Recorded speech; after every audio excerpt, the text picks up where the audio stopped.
Familia de Alerta Deportiva, bienvenido a otro episodio más. Estamos agradecidos de Dios y luego de ustedes por el apoyo brindado. Hoy tenemos acá a Edwin Alexander Domínguez, mi tocayo, agente internacional de béisbol. Hermano, gracias por aceptar la invitación, por estar con nosotros en el día de hoy. Gracias a ti, Alexander, de verdad que muy contento y complacido de estar en Alerta Deportiva en esta ocasión y esperando que la conversación sea de mucho provecho. Sé que sí. ¿Dónde nace Edwin Domínguez? Bueno, yo soy nacido, criado y formado en Santiago de los Caballeros, República Dominicana, santiaguero, cibaeño, todavía. Que ese físico tuyo como que me da que en algún momento jugaste pelota. Sí, si supiera que sí, yo empecé a jugar béisbol desde los 7 años en el Club Deportivo de Villa Olga, en Santiago. Entonces, bueno, jugué desde los 7 años hasta los 21, cuando tuve la oportunidad de estar en universidad en Estados Unidos. Logré una beca gracias al béisbol y ya cuando me gradué, pues ahí terminé mi etapa como jugador activo, pero como ya tú ves, pues seguimos en pelota, seguimos en este mismo ambiente. Ok. Tú actualmente eres agente. El concepto reducido que tenemos nosotros, un agente es alguien que representa a un jugador. Pero de manera detallada, ¿cómo tú puedes explicar las funciones de un agente de béisbol? Bueno, es una profesión que abarca muchas áreas, pero en síntesis, la ocupación de la gente como tal es básicamente representar al jugador frente a los equipos de béisbol profesional para la negociación de contratos. Ese es el génesis de la relación. Pero ya después que se logra esa negociación, después que tú logras ubicar al jugador con un equipo X, pues ya la labor de la gente pues va mucho más amplia de ahí en lo que tiene que ver en el acompañamiento del jugador y, bueno, estar ahí y asegurarte de que el jugador tenga todas las herramientas posibles para tener buen desempeño. Es bastante amplio, pero eso yo diría que sería lo más fundamental. Pero usted interviene en la firma de anuncios de publicidades. Cuando se presenta, como ya tú tienes conocimiento, nosotros operamos básicamente en el ambiente internacional. Internacional, llámese eh, incluyendo Estados Unidos, pero más allá de Estados Unidos, yo tengo sede aquí en Tokio, Japón, cubrimos Asia, cubrimos México, ligas de invierno, incluso hemos tenido participación en esos esfuerzos que se están haciendo en el Medio Oriente. Entonces, fuera de Estados Unidos, todavía el béisbol va en crecimiento. Y, por ejemplo, aquí en Japón, los peloteros extranjeros que vienen, eh, tienen alguna posibilidad de colaborar con marcas, pero más que todo es con temas de utilería deportiva. Todavía no se ha desarrollado un punto tal de que para los peloteros extranjeros que vienen a Asia, por ejemplo, marcas así de ropa más comunes, pues inviertan ese dinero porque eso todavía se guarda mucho para el jugador doméstico. O sea, aquí en Japón los que tienen patrocinio, ¿verdad? Son los mismos japoneses que hacen publicidad de ropa, de bebida deportiva, de bebida alcohólica. Como el pelotero extranjero viene por poco tiempo, regularmente viene por un año, viene por 2 años, pues no hay esa dimensión, pero si hay una oportunidad, pues nosotros obviamente trabajamos eso. Te puedo decir el caso de Gregory Polanco y Framil Reyes, que en ambos casos, pues logramos hacer colaboración a través del equipo de ellos para lanzar su propia línea de ropa. Entonces ahí, aparte del uniforme y de la memorabilia del equipo, pues con ellos dos, porque han tenido bastante éxito aquí en Japón, pues hemos logrado hacer un poquito más. ¿Cuáles son los requisitos que alguien debe de tener para aspirar a ser agente de béisbol? Primero, yo diría que entender lo siguiente, eso yo lo repito mucho. Tú tienes que entender que el centro del negocio, el centro de la industria es el pelotero. tiene que tener un enfoque en el jugador. Todos nosotros los que estamos aquí operando en este negocio, ¿verdad? Nos debemos al pelotero. Entonces, si tú quieres ser agente, tienes que tener esa finalidad con los jugadores, tener buena comunicación. Y bueno, ya a partir de ahí, pues viene lo que es la preparación académica y profesional, la certificación si vas escalando un poquito, a un nivel un poquito más alto, y tener amor, pasión y conocimiento por el juego. Esto es un, un deporte, una industria bastante competitiva y hay, eh, hay oportunidades, pero a la misma vez también hay bastante competencia, como te dije. Y yo diría que esos serían elementos fundamentales para... Edwin, una incógnita que tengo. ¿Ustedes los agentes siempre en los contratos tienen el mismo por ciento de ganancia o eso puede variar dependiendo de la agente o la liga?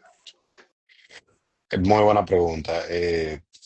Sobre todo en el ámbito internacional, sabes que en MLB hay, vamos a decir, un estándar que es alrededor del 5%. Eso se ha discutido bastante en público. A nivel internacional es otro mundo, entonces se adapta a cada caso, cada situación. Son mercados con muchas particularidades, entonces depende, va a depender del contexto en el cual se haga esa negociación. Ok. ¿Cómo llegas a ser agente? ¿Fue algo que alguien te lo sugirió o salió de ti mismo? Diría que me lo sugirieron, ¿verdad? Resulta que después que yo culminé la universidad en Estados Unidos, después que ya terminé de jugar béisbol, la vida me trajo a Japón, en ese momento no como agente, sino como diplomático. Yo tuve una parte de mi carrera en mis inicios que trabajé para el Ministerio de Relaciones Exteriores de República Dominicana. Llegué a Japón y en ese momento, pues como yo tenía vínculos con el béisbol y estaba en Japón, pues algunos amigos me empezaron a escribir, me decían, mira, bro, ¿por qué tú no me consigues trabajo para allá, para Japón? A ver si tú me consigues un contrato. Y yo lo más lejos que tenía era volver a caer en béisbol, porque estaba en otro ámbito. Pero la idea me lució interesante y entonces ahí agarré el teléfono, empecé a hacer llamadas, a pedir reuniones y así fue que inició todo. Mis primeros peloteros que firmé aquí en Japón fueron de Liga Independiente, en Japón. Eh, sí, sin experiencia, ¿verdad? Todo ha sido sobre la marcha. Sin experiencia como agente, sí tenía experiencia académica, porque ya era licenciado en administración de empresas en ese momento, estaba haciendo una maestría. También tenía la experiencia laboral, como te dije, en el ámbito de la diplomacia, pero no como agente de béisbol. No fui a la universidad a estudiar gestión deportiva o esas carreras que se están dando hoy en día, sino más bien amigos, allegados que tenía que todavía estaban activos como peloteros, pues me empezaron a escribir, mira, bro, tú que estás allá en Japón se juega mucha pelota, a ver qué tú haces por mí y nos tiramos a la calle. Tú sabes que a veces lo que hay que hacer es lanzarse y tocar puertas y obviamente eh, sobre la marcha uno va afinando, porque si tú no mejoras tu juego, si tú no mejoras tu capacidad de hacer las cosas, pues nunca va a crecer. Pero así fue que inició todo, digamos que hasta cierto punto de casualidad. ¿Qué tiempo hace de eso ya? Decir, Eso fue 2006, 2016, entonces estamos hablando de 9 años, un poquito más. Ya el tiempo se va acumulando, ¿sabes? Poco a poco ha sido un proceso. Obviamente hoy en día se ven resultados más grandes, pero la trayectoria ha sido, ha sido considerable para llegar a donde estamos y lo que nos falta, Dios mediante. me imagino que al principio fue difícil porque ahora ya cuando tú tienes un nombre hecho, que ya muchos peloteros se acercan a ti, pero cuando tú estás comenzando, que todavía nadie ha firmado contigo, me imagino que es difícil.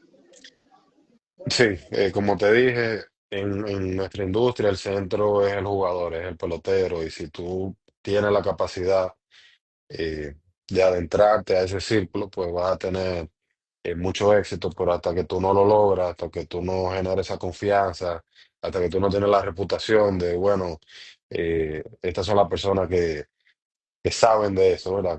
Como se dice popularmente, pues es difícil. Muchos mensajes en visto, muchas llamadas, muchas, vamos a reunirnos, ok, nos reunimos, pero al final no se da el negocio. Yo te puedo decir que a lo mejor la misma cantidad de peloteros que yo he trabajado y he podido colocar en Asia a nivel internacional, pues esa misma cantidad de peloteros yo he estado muy cerca de también hacer el mismo negocio y no se da por diferentes razones, incluyendo esa de que, ok, tú eres una persona joven, no te conocíamos bien, o yo tengo mi agencia de Estados Unidos de que yo empecé a jugar profesional.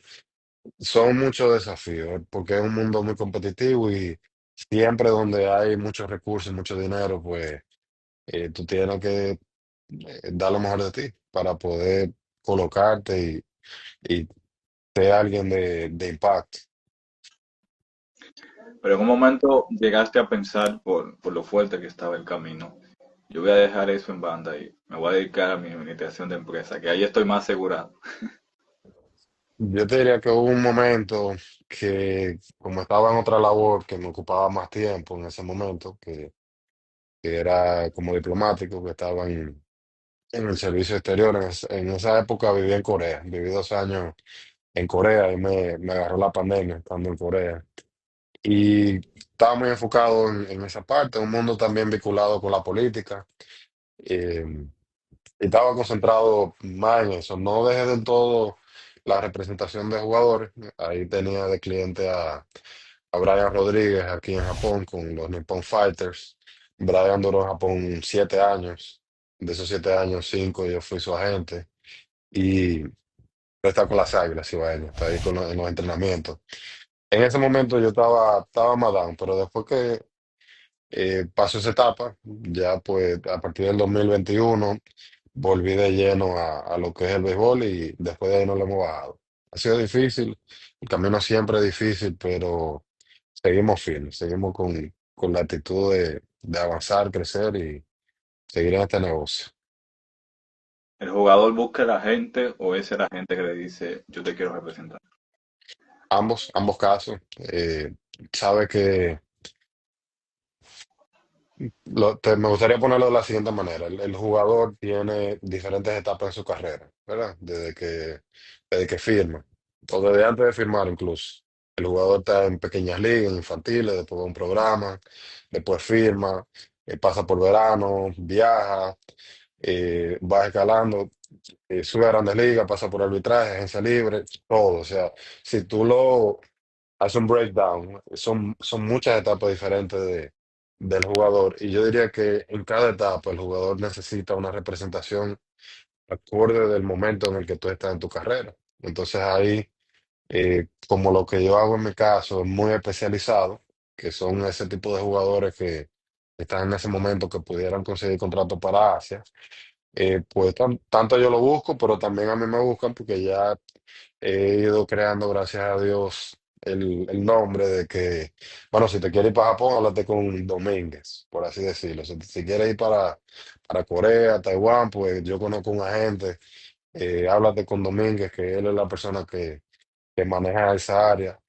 Eso sucede y como tú dices, ya con el tiempo, pues jugadores de más nivel me van abordando con mucha frecuencia, pero igual yo todavía, porque es mi labor y mi responsabilidad, salgo a buscar aquellos jugadores que yo entiendo que tienen ese perfil. Y muchas veces me ha tocado abordar jugadores que mentalmente ellos no están pensando en Asia todavía. Ellos están en Sí, sí. Estados Unidos, a lo mejor están en grandes ligas, que jugaron grandes ligas este mismo año, pero ya tú vas observando un patrón, vas observando una tendencia de que ese jugador tiene ese perfil que aquí gusta y eso es lo que yo ando buscando. Entonces, de doble vía. Tanto el agente, diría que más el agente busca al jugador, sobre todo los jugadores premium, y ya después también los jugadores pues se van acercando. Estamos por este mismo canal, estamos en Instagram, WhatsApp, todas las redes sociales, la comunicación es mucho más directa hoy en día y se da de ambas formas. ¿Qué tan difícil es para un dominicano poderse adaptar a la cultura de Japón, siendo dos mundos muy distintos? Es un desafío grande, es un desafío grande, son culturas muy distintas. El dominicano tiene, y el latino tiene la ventaja aquí frente al americano, el norteamericano, porque sabe que el norteamericano es refuerzo en Asia, no es un pelotero local, viene de fuera. Pero como ya el latino, el dominicano, tuvo una primera experiencia jugando fuera en Estados Unidos, ya su primer proceso regularmente lo hizo en Estados Unidos, de adaptarse a la cultura diferente y todo lo demás. Pues cuando viene a Japón o va a Corea o Taiwán, pues ya tiene una noción de cómo adaptarse a un ambiente donde tú eres extranjero, que es lo contrario que el norteamericano, que cuando viene a Japón es la primera vez que sale de su país y ya viene con sus mañas, por así decirlo, su costumbre de cómo hacer las cosas. Pero Japón, Corea, Taiwán, pero sobre todo Japón, es un sitio muy particular, no solo en pelota, sino en su cultura. Japón no es el lugar que tú vas a llegar a tú cambiar las cosas. Tú llegas a Japón a tú entender el sistema, observarlo, aprenderlo y adaptarte a él. Si no te puedes adaptar al sistema de Japón, lamentablemente aquí no es. Puede ser en otro lado, pero aquí no, eso no es negociable. ¿Es diferente el béisbol de Japón, Corea y Taiwán? ¿O los tres tienen el mismo paralelo? Es diferente porque la calidad varía, no es un secreto para nadie que la Liga de Japón en Asia y después de MLB, pues es la de segundo mayor nivel. Diríamos que en algunas ocasiones tiene tanto nivel como Grandes Ligas y tú ves que el mejor pelotero de Grandes Ligas del mundo salió de la Liga de Japón, que es Shohei Ohtani, jugó 6 años aquí, de los 18 a los 22, 23. Es uno de los mejores pitchers, o por lo menos el pitcher que tiene el mejor contrato, salió de esta liga, que fue Yoshinobu Yamamoto. Ujú. Salió desde aquí directamente de la Liga de Japón con más de 300 millones de dólares de un contrato garantizado, sin tirar una pelota en Estados Unidos. Entonces, Japón, después Corea y Taiwán, pero el nivel de Taiwán ha crecido bastante. Entonces, yo diría que Taiwán y Corea a nivel de calidad de béisbol, de salario, de contrato, se van equiparando en esa ¿Cuál es escala. Ujú. ¿Cuál es el perfil de jugadores que buscan los equipos de allá? Y si es cierto que los jugadores que conectan cuadrangulares llaman la atención. Sí, ciertamente eso es cierto, porque es lo que escasea de este lado, esos jugadores de poder, tanto bateadores que conectan cuadrangulares, pero también lanzadores que tiran duro, los piedruces, ¿verdad? Eso es lo que es muy difícil de encontrar. Entonces, algo que es bueno puntualizar, el béisbol de Asia en cierta medida se parece un poquito a la pelota de invierno en la parte de que es muy del día a día, muy de lo inmediato, muy de tú ganar hoy. Y entonces cuando tú traes un pelotero extranjero, es un refuerzo. Tú sabes que en Lidón, por ejemplo, cuando firman un refuerzo y el refuerzo dura 3 o 4 días sin batear, ya la gente está pidiendo que lo manden para su casa, que le Sí. compren el vuelo. En Asia es un sentimiento similar, a pesar de que le garantizan mucho dinero y es una temporada completa garantizada usualmente. En Japón y en Corea es así y en Taiwán ya se está logrando garantizar el año completo. Pero aquí la soga es muy corta, entonces si el pelotero no resuelve desde el inicio, lo mandan para ligas menores, le dan release, hay poca paciencia, entonces bien competitivo y como tú preguntabas, pues lo que se busca regularmente son esos refuerzos de lo que no hay aquí, que son jonroneros y peloteros, lanzadores que tienen, que tengan buena velocidad. Y hoy en día, esa velocidad ya tú no estás hablando de 94, 95 millas, porque eso, 95 millas es la media. de la velocidad en Grandes Ligas hoy en día. Tú estás hablando, por lo menos para los brazos de bullpen, hay que estar montado Sí. 97, 98 para allá arriba, consistente y sacando a. Entonces, esos son los perfiles que atraen en principio. ¿Vale la pena un jugador rechazar un contrato de ligas menores o de grandes ligas, pero con pocas oportunidades de juego para ir al béisbol de Japón? Totalmente. Japón y aprovecho, ¿verdad? Asia, porque no es solo Japón. Japón, Corea, Taiwán está pagando bien. Eh, claro que sí, mira, en béisbol, como te comentaba un poquito anteriormente, diferentes etapas, ¿verdad? La carrera del jugador. El jugador en Grandes Ligas viene a hacer dinero cuando llega al arbitraje. Hasta que tú no llegues al arbitraje, tú estás ganando el mínimo. De Grandes Ligas no es garantizado, porque te bajan, te suben. Entonces tú ganas el mínimo del tiempo que tú duras en Grandes Ligas. Ya cuando llega al arbitraje, sí llega, son muy pocos los peloteros que llegan a ese punto. Pues el pelotero se puede empezar a ver con 1 millón, 2 millones, 3 millones. Ok, ya en ese punto, pues probablemente es mejor quedarse todavía en Estados Unidos, pero si el jugador no está en esa etapa, que es la inmensa mayoría incluso de los que debutan en Grandes Ligas, hay que agarrar su dinero garantizado, porque es que la carrera del pelotero es muy corta. Entonces, si tú tienes una oportunidad adecuada, bien asesorado, bien representado, porque tampoco venía a lo loco, de hacerte 700 $800,000, 1 millón de dólares garantizado en una temporada, con impuestos más favorables, tú tienes que sopesar qué es lo mejor para ti y para tu familia. Sí. Pero aparte de eso, el impuesto, vale la pena yo ir a Japón, es decir, voy a tener gasto, obviamente, pero los impuestos allá son considerables, la economía de Japón como es.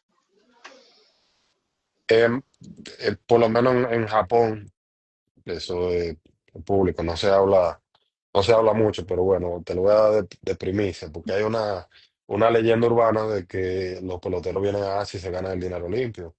No es así, se paga impuestos. En Japón, por ejemplo, el jugador extranjero paga un 20% redondo, ¿verdad? Por ponértelo redondo, 20% de impuestos. Obviamente, ya si tiene, por ejemplo, ciudadanía norteamericana, que Estados Unidos le carga impuestos a sus ciudadanos, no importa dónde vivan o dónde trabajen, ya eso tiene otra implicación. En nuestro país eso se maneja diferente, pero cuando tú comparas un 20% en Japón y un 40 y pico en Estados Unidos, hay mucha diferencia.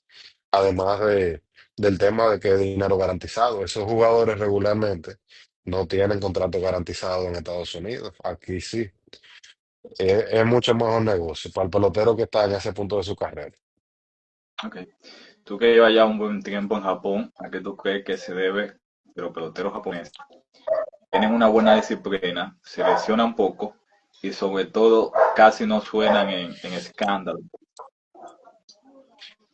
Bueno, yo diría que la palabra y el concepto clave, como tú lo mencionas, es la misma disciplina. Y eso es algo que se desarrolla desde la infancia como cultura, de cómo tú ves el respeto dentro de la sociedad a los demás, pero no solo a los demás, sino a todas las actividades en las que tú te relacionas, desde los estudios, el deporte, y entonces eso se ve reflejado en el desarrollo de esos peloteros, cómo ellos se comportan dentro y fuera del terreno. Japón es una sociedad implacable con el que comete errores. eh, Ok. los castigos son muy fuertes, entonces cada quien aquí anda por la rayita, tú sabes, porque tú, si metiste la pata, a veces no hay una segunda oportunidad. Esta es una sociedad a ese nivel. Hay jugadores, me voy a reservar el nombre, que lamentablemente se han visto en situaciones aquí en Asia, de esteroides, por ejemplo, los suspenden. Ok, la suspensión no es por el año completo, vuelve esa temporada, pero después le dan release y jamás nunca. Incluso los que tienen la mancha de los esteroides antes de venir a Asia, también están como quien dice en un listado negro. Son sociedades milenarias, su cultura muy arraigada y yo diría que eso es una razón muy fundamental por la cual sus propios jugadores se comportan de esa manera. El margen de error aquí es muy mínimo. Aquí las reglas están claras, todo el mundo sabe lo que hay que hacer, por dónde hay que caminar. Entonces, eso se refleja también en cómo los jugadores tratan el juego, cómo se comportan dentro y fuera del terreno. Pero pasa lo mismo con aquellos jugadores que han sido suspendidos por violencia doméstica. Se les hace difícil después ir a Japón. Sí, hay excepciones, toda regla tiene excepciones, que yo sé que a lo mejor no me toca darle la payola porque no es mi cliente, pero hay un jugador muy famoso que está todavía aquí actualmente en Japón, tuvo sus situaciones allá en Estados Unidos que quedaron esclarecidas, pero como es un jugador de una dimensión muy elevada, un tipo que ganó un sayón, entonces la regla, vamos a decir, es según, hasta cierto punto, pero usualmente cualquier escándalo de cualquier nivel es un gran impedimento para tú lograr adentrarte en este mercado. Ese nivel que tú me dices que se juega allá en Japón y que también los equipos guardan y cuidan sus imágenes. Eso me lleva a la conclusión de que el béisbol de Japón está muy cerca al nivel de Grandes Ligas. Claro, yo como opero en el espectro y en el ambiente del béisbol internacional, pues me refiero en muchas ocasiones al béisbol de Japón como un béisbol de liga mayor, que es un béisbol de liga mayor. Obviamente MLB, que por su nombre, Major League Baseball, se ha mercadeado como grandes ligas, que es el único nivel, pero Japón es un nivel de liga mayor también. Si tú miras Corea, igual. Si tú miras el fútbol, el soccer, por ejemplo, hay diferentes ligas mayores en España, en Francia, en Inglaterra, en Italia, en Alemania. Son todas ligas mayores y al final tienen una Champions League entre ellos mismos. Eh, un ejemplo, fueron dos juegos nada más, pero en la pretemporada vinieron los Dodgers y los Cubs a jugar contra los Hanshin Tigers y Hanshin Tigers le ganaron, los dos, le ganó la serie. Entonces, o sea, es un nivel de liga mayor. La diferencia entre MLB y Japón es, en Japón el talento está un poquito diluido, llámese. Hay tipos que son superestrellas, que están en la liga, pero también hay jugadores que son muy jovencitos, están acabados de salir del high school, del bachiller. Entonces a veces el nivel se diluye, no es tan concentrado como en MLB, que todo el mundo pues es lo mejor de lo mejor, lo más premium. En Japón tú tienes tipo superestrellas, pero de repente aparecen unos que otros jugadores como son japoneses y su liga es de ellos y ellos tienen un límite de la cantidad de extranjeros que firman. Entonces ahí por eso no está al nivel de Grandes Ligas, sino si aquí estuviera abierto para traer tanto extranjeros fuese necesario, cuidado. Un equipo de Japón, ¿cuántos refuerzos pueden llevar? Pueden tener en el roster. En su plantel de Liga Mayor, de Grandes Ligas, 5 jugadores, 5 extranjeros. Y entonces Japón, el 40 men de Japón son 70 jugadores, es más amplio. Esa es la lista de jugadores activos y la reserva. Sí. Entonces, los jugadores activos son 5 extranjeros, pero digamos que en Liga Menor pueden tener sin límite. Ahí no hay limitación. En Corea son 3 jugadores solamente, todos los niveles de la organización, 3 extranjeros. Y en Taiwán, 4 en Liga Ok. Mayor y la reserva. Pero los estadounidenses también entran adentro. Ok. Esos jugadores que son tus clientes allá, por ejemplo, si uno de ellos está como agente libre en Lidón, ¿un equipo de Lidón negocia con él directamente o también tiene que negociar contigo?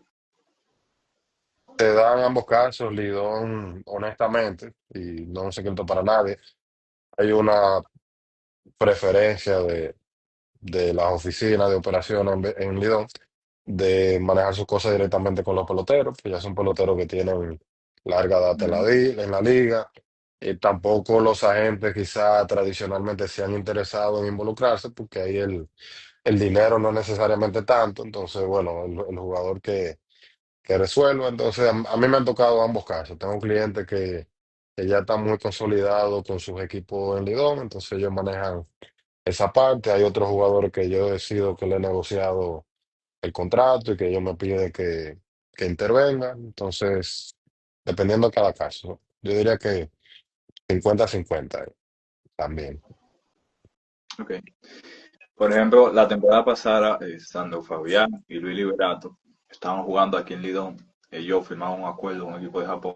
En ese caso, el equipo de Japón tiene que pagarle un impuesto al equipo dominicano o no. O simplemente firmé con el jugador y ya me lo llevo. Mira, ha habido discusiones sobre eso, todavía no es una regla que la liga ha impuesto.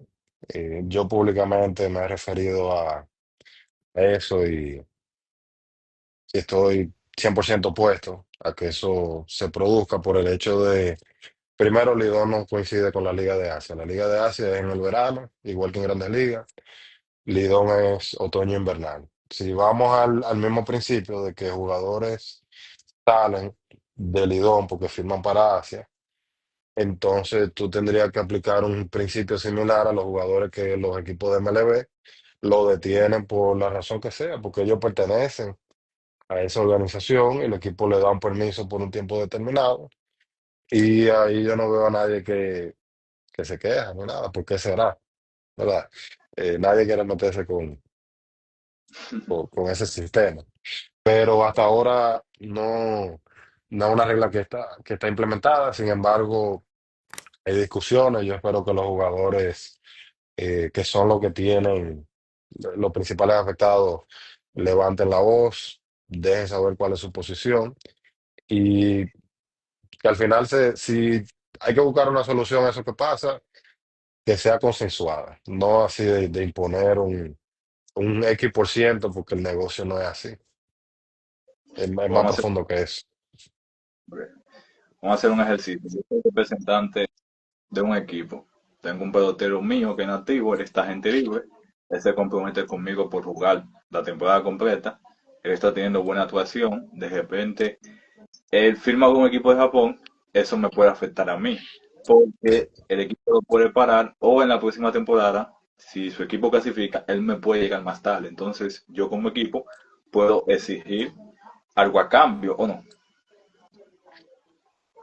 En teoría, ¿verdad? Porque somos dos partes, tú como equipo, tú puedes, pero ¿qué tú me estás dando a mí a cambio de eso? Tú no me, el Lidón, los contratos no son garantizados.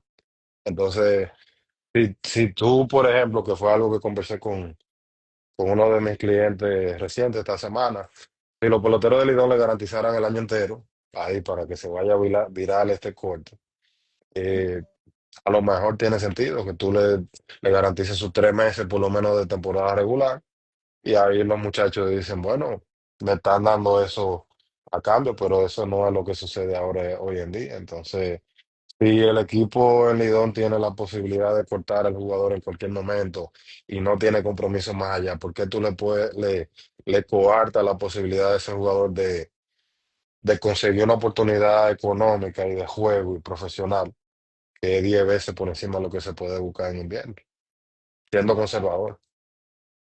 Tremendo. Tú estás preparado y también tú tienes el perfil como de abogado. Sí, en la ¿Te gusta? práctica y es como los muchachos se refieren a nosotros, ¿verdad? El abogado, mi abogado.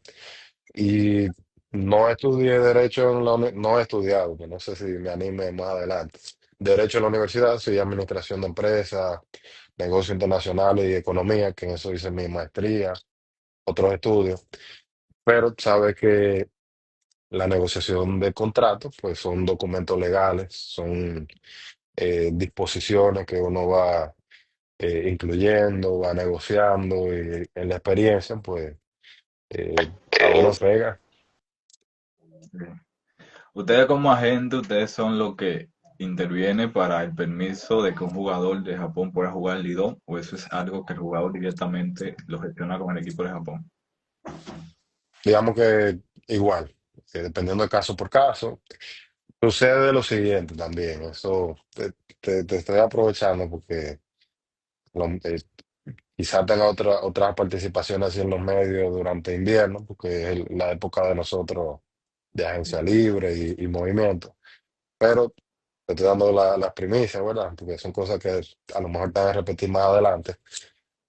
No siempre el permiso se lo niegan en Asia. Lo que pasa es que el permiso viene sujeto a que el jugador asume todo el riesgo en caso de una lesión. Me explico. El equipo te puede decir, ok, tú quieres ir a jugar invierno, tú juegas, pero tú me tienes que firmar un disclaimer de que si tú te lesionas jugando invierno, o te descuento los días que tú te fueras por la lesión, o a lo mejor yo decida cancelarte el contrato. Entonces, el jugador teniendo $1 millón garantizado, eh, tiene que pensarlo 2 veces. Y entonces Lidón, que de eso no se habla, no me le aseguran los contratos a los jugadores. Porque los equipos de Lidón, si quieren quedarse con el jugador que viene para Asia, no le pagan un seguro, aseguren esos contratos. Eso se puede hacer, se puede. ¿Se me entiende? Hay mecanismos de, si de verdad el problema es, o la cuestión es de que el jugador se quede con un equipo X en Lidón hasta el final, pudiera ser posible, pero ese contrato, ¿quién lo asegura? Ujú.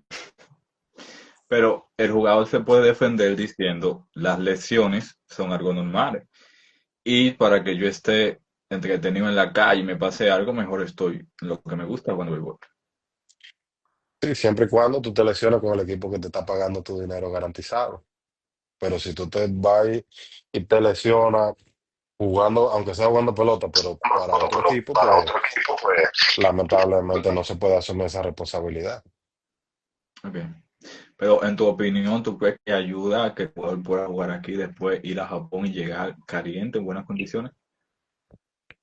También caso por caso. Hay casos que sí, hay casos que el jugador en cierta medida necesita del escenario del Lidón, pero no siempre, porque otra cosa que quiero aprovechar el espacio, eh, los peloteros, vamos a decir que son prioridad en el mercado de agencia libre de Asia.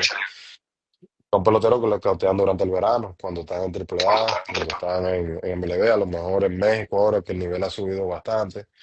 Y ya cuando llega el momento de agencia libre, esa decisión está tomada. A lo mejor están hasta palabreados. O sea, la firma se produce, digamos, octubre, noviembre, diciembre. La formalidad de la firma, pero es un proceso que a lo mejor ya en agosto hay una decisión. Mira, el equipo en Japón tal, le gusta X pelotero. Y ellos hacen su acercamiento, hacen sus negociaciones, y ya cuando el pelotero queda agente libre, pues se formaliza. Entonces ese pelotero no tiene necesidad de jugar Lidón, porque ya tiene un proceso eh, listo, completo.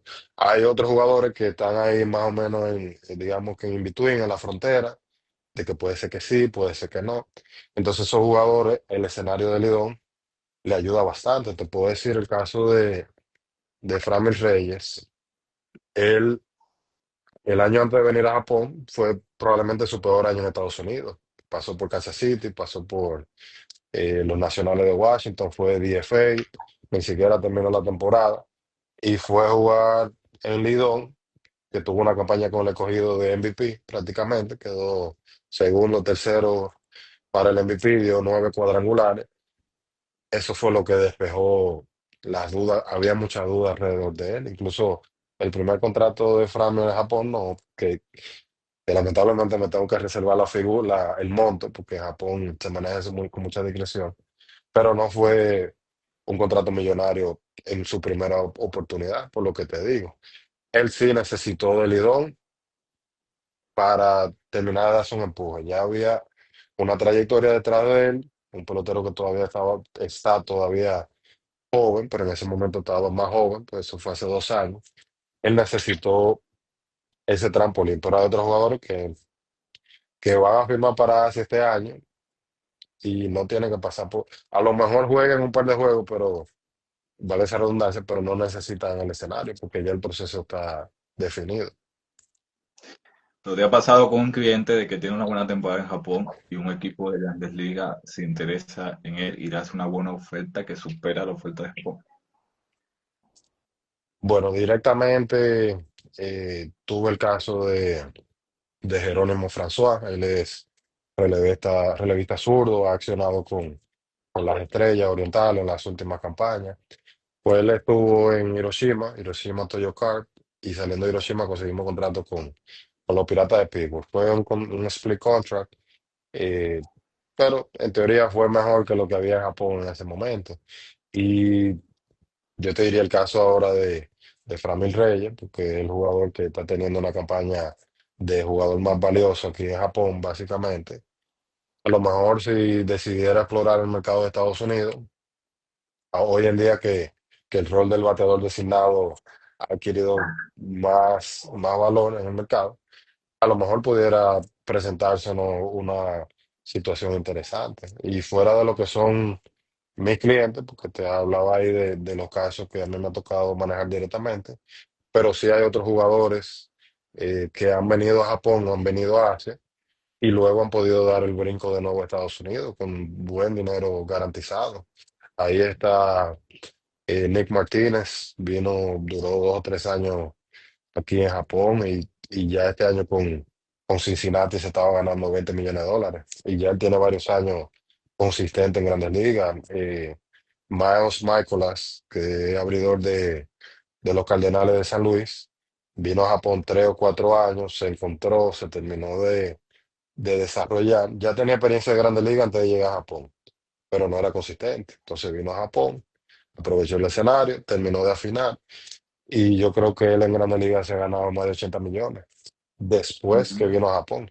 Entonces, la posibilidad está ahí. Sin hablar de los japoneses que salen de aquí de la liga y los asiáticos, porque también coreanos, salen de la liga acá y vuelven a Estados Unidos con mucho dinero garantizado.